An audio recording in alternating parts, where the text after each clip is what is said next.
All right, we're going to move on to personnel. Okay, under personnel, we have the administrative for the 2010-2011 school year. We have the administrative contract. I have sat down and spoken with the administrators, and for this next school year, I am proposing a 3% increase. Given that step-on contract for the certified staff is about 2.5, and with the negotiated 1.25, that puts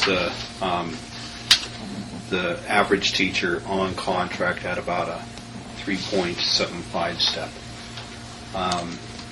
So I believe keeping in pace with where the teachers move on the negotiated agreement, 3% will keep the administrators in line with that.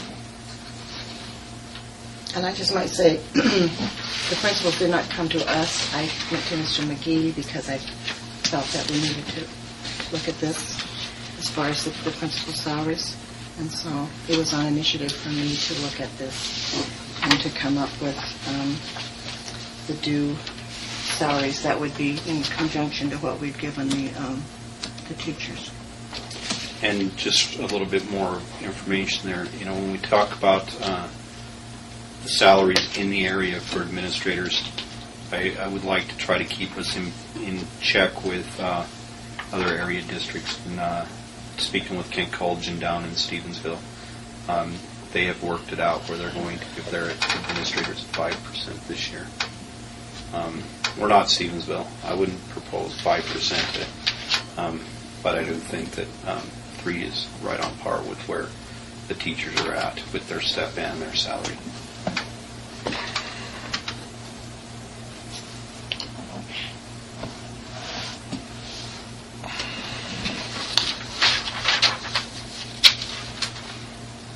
I don't have anything against any of you.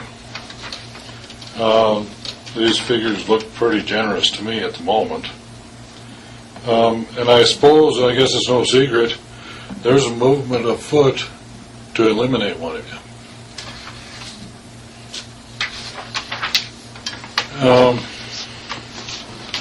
In my estimation, I think I'd kind of be inclined to stay where we're at and maybe take on a little. I thought maybe at one time, and I'm not around here enough to know anything really. This is just a suggestion. Would it be possible for each one of you to fill in for a substitute teacher 1 day a week? Could you take on just a little bit more? Now, I don't know. Maybe you're already overworked. I would say 1 day a week would be a challenge. I mean, that would be essentially being out of the office 1 day a week. And what's the reason behind that, Mel? I mean, I'm just... Cost saving issue. See, and that's where I'm handicapped. I don't know how busy you are at the moment. Maybe you're already overworked. I've covered subs. If we don't have a sub, I've been able to do a class, and I've done that a number of times. A whole day is really hard, but doing a period here and there, that's easy enough for me to do it. It still takes time, but I mean, it's not something that's out of the question. I know what you're addressing, Mel, is the fact that we've had certain individuals in the community that have suggested that the cost savings would be to eliminate administrators. There have been a lot of suggestions from a lot of different places about how to, cut down certain things. Bottom line is, I don't agree with that at all. I think that to keep the quality of the system that we have right now, we need to have good administrators. And I think we could ask each one of them to, if they wanted to give us a job description about what they do and don't do and those kinds of things. I don't perceive that to be an issue unless you want some information about what their jobs entail. We've had a lot of scrutiny in the last several years from not a lot of people, but certain individuals, which makes, I think, their positions even more difficult because instead of being able to do their jobs the way that I foresee them to be able to have the time and effort to do that, they are having to do a lot of extra things. And it's like what we dealt with here with the suit. It was a good thing. I mean, the bottom line is it ended up being a good thing. But did it take lots of time and energy from at least two of these individuals to sit down and compile all this information for these attorneys and make sure that we are, so that when our attorney comes and can say to us, hey, there isn't a thing that you're doing that's not quality. And that's two attorney, probably, I don't know what the Office of Civil Liberties, how many attorneys they have, but that's our attorney and their attorney going through all these. Now, so they're doing good things. And I realized that they were looking at athletics and all of those kinds of things, but it has to come from, there has to be, and I realize the foundation of our district is our teachers. I've always said that. Administrators, as good as we have right now, come and go. And we have to have that foundation of good professional staff.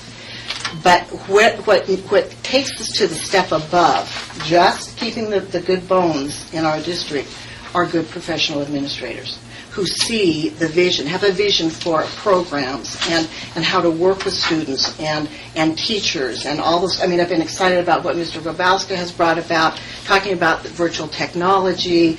Mrs. Backus has done awesome things with trying to get this bullying thing under control. Mrs. Hulla,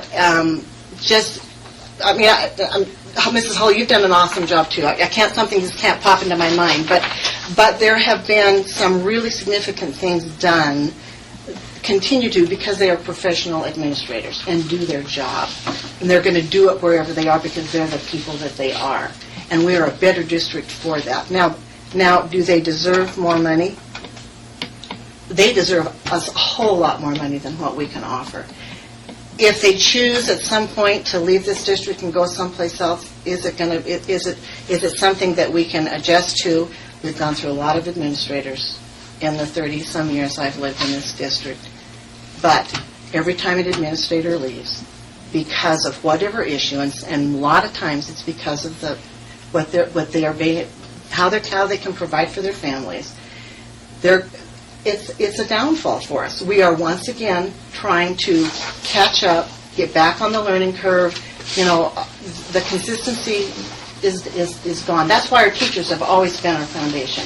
But so if we have quality educators in their professions as far as administrators, it's going to do our district good. And we gave the teachers this particular. The other thing, and it really isn't just money. It's the fact that we as a board are saying to the community, these are quality administrators. And we are willing to say they deserve the same kind of raise that the teachers got. We back them 100%. We're not asking them to. Now, there have been years that our administrators have not received raises. And that's why when I went to Mr. McGee, I said, is there going to be money for us to be able to offer this? And he said, yes, there is. Then I said, then we need to put it on the table. We need to discuss it as a board because they need to have the same kind of equality with that. And because I feel so good about them as administrators and the professionals that they are, they need to be afforded those same kinds of things. So, having said that, I think we need to have a motion, and then certainly we can have discussion on each one of these, and we can decide as a board if we're going to go forward or not. I move to hire Dan Grabowska as a high school principal for the 2009, 2010, or 10-11 school year at a salary of $72,945 plus $3,500 for extra duty. I'll second. Discussion. Now, Mr. Grabowska, would you just share with the board what this extra duty is for those that might not understand that? Extra duty is making sure that I'm at all home games, any away games that might have volatile fans or parents or something like that. And then during the winter season, or even during the fall season, I go to the tournaments because it's required to have an administrator at tournaments, so the postseason tournaments. that type of thing, and then dealing with the disciplinary issues that go on at games, that type of thing, crowd control. So I do that from, I come in about the 16th of August this year when football starts to make sure everything's going okay. And I will go all the way through May with the state softball or track. Or I guess it'll be the end of May.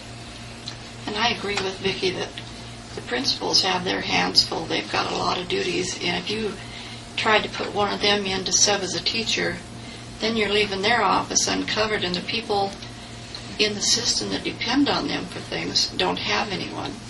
That's pretty well proven on the days that you guys are gone for something. It's a lot of shuffling around and things that have to wait till the next day or something. And I think we have a real good system now, and it's working well. And I think now that we've got some top administrators, we want to keep them. Well, I have no problem with the people themselves.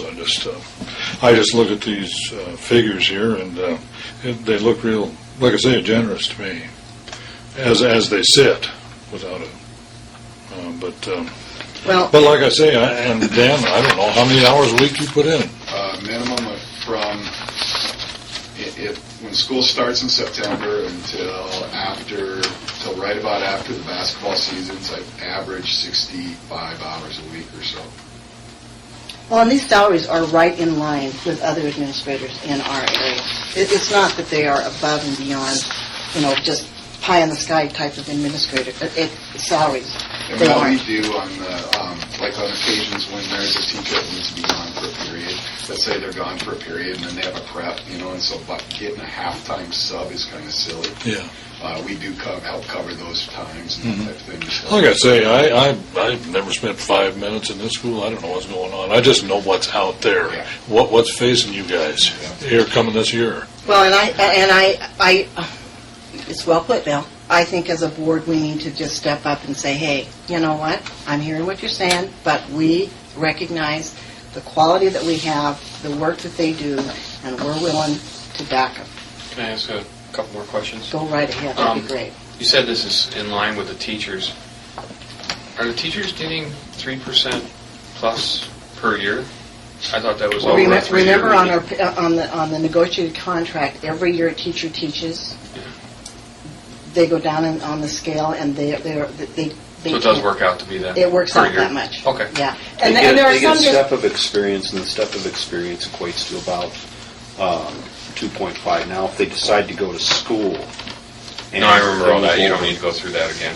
And there are some I schools forgot about that when they step process. negotiate, Mike will say, well, we're giving the teachers let's just say a 4% raise, and they're taking into consideration those steps and lanes. That's what it's already been negotiated. That's what they're getting. Yeah. We didn't do that this year. We just looked at what was going to be given that percentage on the base. I think you guys did a good job there. So, What the other thing I was going to say is I know where Mel's coming from. I totally get it because,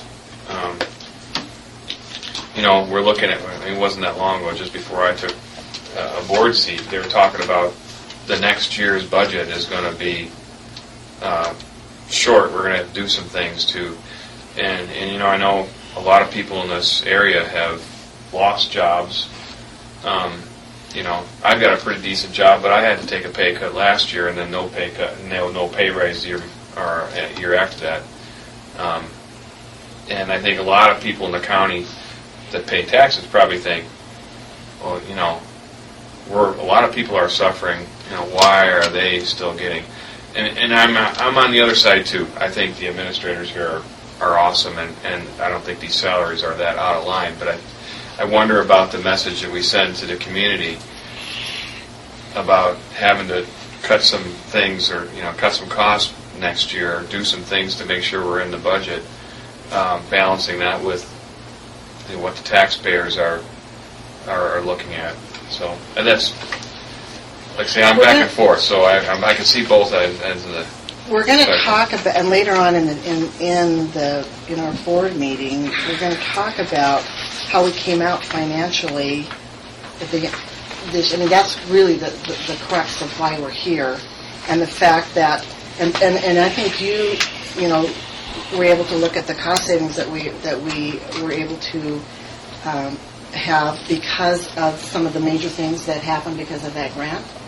And so we have all of a sudden, looking that like we have a little more money to be able to put back into. Now, realizing that we didn't know that, I mean, we're not looking at huge amounts of money here. We're just looking at a few, some, I don't know. I think Pat had something. I'm sorry, Pat. That's okay. I was going to say, I hear Mel, and I hear you. I know that my husband finally got a job after 18 months, and these salaries are more than some two-party working families can do. But here's the bottom line to me. School is cheaper than jail, okay? I'm not just saying that to be flippant about my little platform for being involved in this, but it's like you get what you pay for. And every nickel that we put into school is $1 that doesn't have to go into jail down the road for some kid who didn't get helped. I'm really passionate about that. The correction system is not the way to go, and we sign off every ballot initiative there is on anything to vote for more money for jails and tougher sentencing and those kinds of issues. Right. And then we talk about school, and we go, oh my gosh, well, we can't pay them that, for heaven's sakes. Or, we can't pass a bond issue or a mill levy because, oh my gosh, it's school. Well, we're now not taking care of our children at home anymore. We are expecting school to do it. Well, if